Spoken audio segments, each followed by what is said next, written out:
strange old bird. First we'll lay the fire, said Mrs. Beale, thrusting the cinder pail and metal box toward me. I assume you know that much. I nod and follow her out the kitchen door. I shouldn't even be here, she grumbles, huffing and puffing down the hall like an overworked locomotive. Lord knows I have more than enough on my plate as it is. Leaving for London tomorrow, I can only spare you an hour, and I won't explain anything more than once, so pay attention. She's speeding up, gathering a full head of steam.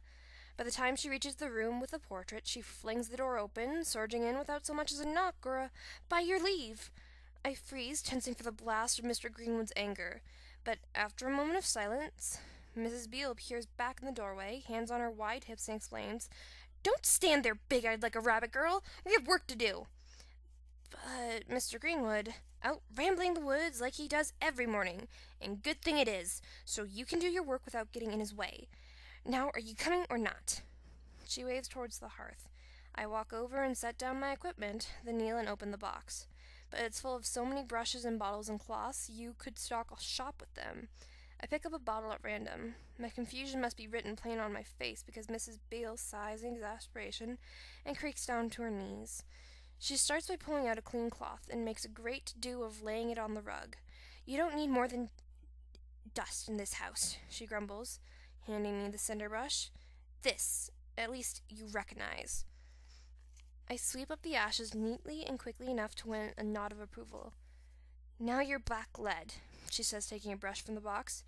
"You'll use this brush to lay it on, a few dabs, and this one to brush it in." Her hand spins in circles. "And this one is for your polishing." Only then does she arrange the paper, then kindling, then coal, and most particular about the amount she is. Out comes the leather, and she polishes the gate. Finally, she leans back and nods in satisfaction and lights the fire. She motions me to put everything back in the box as she struggles to her feet. "He likes the drapes closed," she says, walking to the window. "The fire and the one electric light, that's all he wants. Like a tomb it gets in here. But I say a person needs proper lighting for vacuuming." She pulls the velvet roughly aside and sunlight streams in, illuminating a swirl of dust. "And dusting. That will take you long enough, with all this nonsense around." She picks up a small metal object and flips the switch on its side. Tiny stairs start to move up.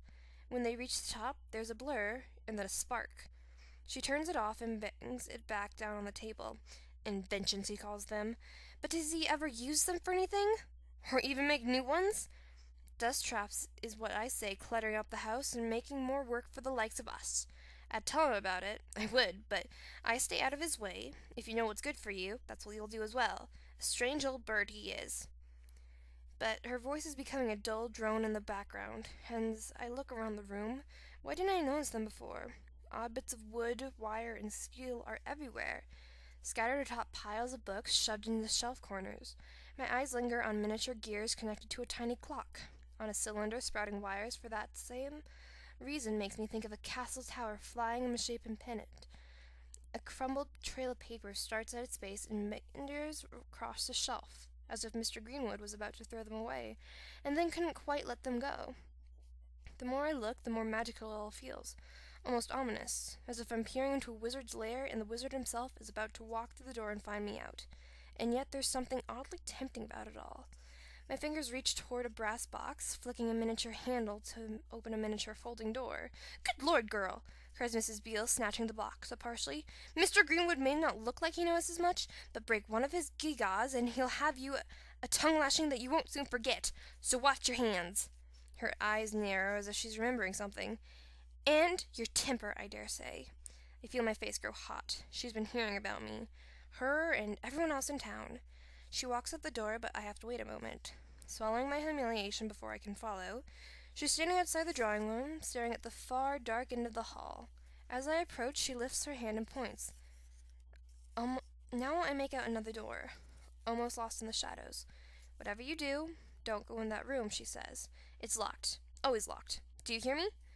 I went to ask what's inside, but she's already chafing back to the kitchen. She sighs down onto a stool and starts ticking off on her fingers. Let's see then. Laundry, electric iron, plugs in over there. Breakfast and dinner, tea if he's home for it. Likes ginger cake, he does. Remember, you're daily with light cooking, not a cook with cleaning, so nothing fancy. The vacuum is in there. Nasty, heavy, unwieldy thing. Woodwork, dusting, polish. Oh, that's right, the grocers. You'll have to walk into town and place your orders. Mr. Greenwood can't be bothered with the telephone. Never talks with anyone himself. So he can't see why others would need to. She sighs, making sure I can appreciate the hardship she suffered. Have I covered it all, then?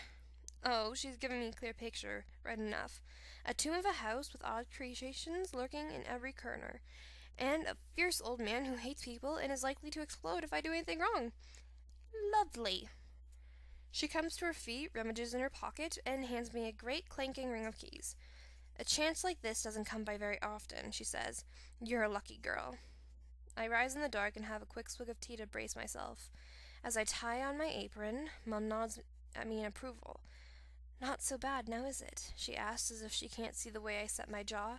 I slam the door behind me, and then I'm dashing through town, quick as I can, before the other girls have a chance to wake. Past all the shops, still shuttered, the funny old church with its squat tower, the birds' heads carved around its arched door peering at me in the first glimmers of light. I let myself into her house ever so quietly and put the kettle on. He only takes tea and toast for breakfast, and I can do that right enough, though I have to search for the bread knife and the marmalade pot. By the time I've got it all on a tray and carry it to the dining room, he's already sitting at the table, those fierce eyebrows pulled low. I don't say a word, just set things out before him, pour the tea, drop a curtsy, and dash out as quick as I can. Back in the kitchen, I draw a deep breath, and then start filling the sink for breakfast dishes. But when I turn for the soap, my elbow knocks a cup off the corner, an elegant cup I choose for my own morning tea, and I reach out. Too late! There's a terrible crash, and the cup strikes the floor, shattering into 1,000 pieces.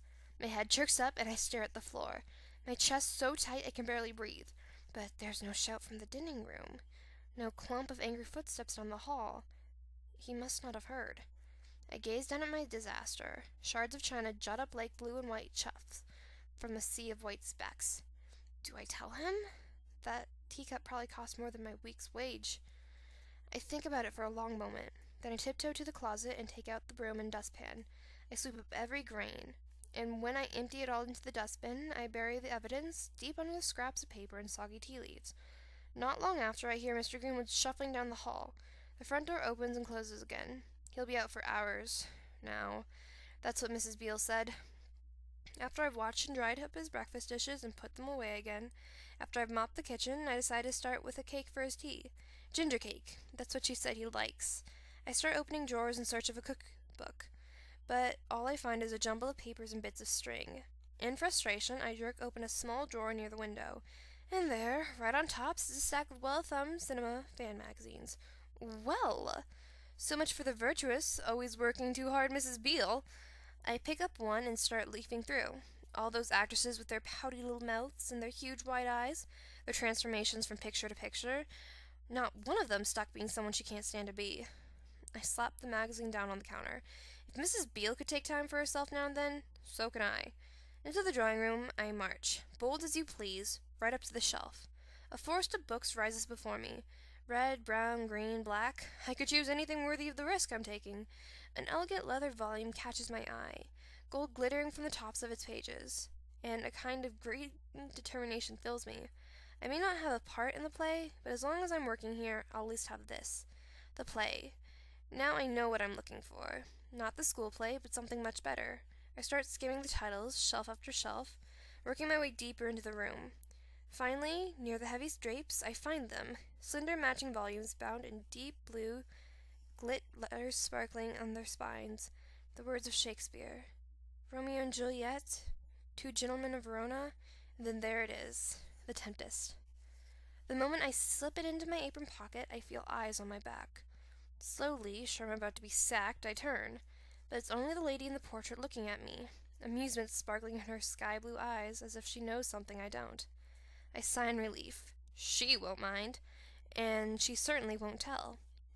I'll learn to do my work well enough that I can do it quickly, and there'll be a half hour now and again to sit with a book and a cup of tea. A half hour when I get back to be a part of a different world.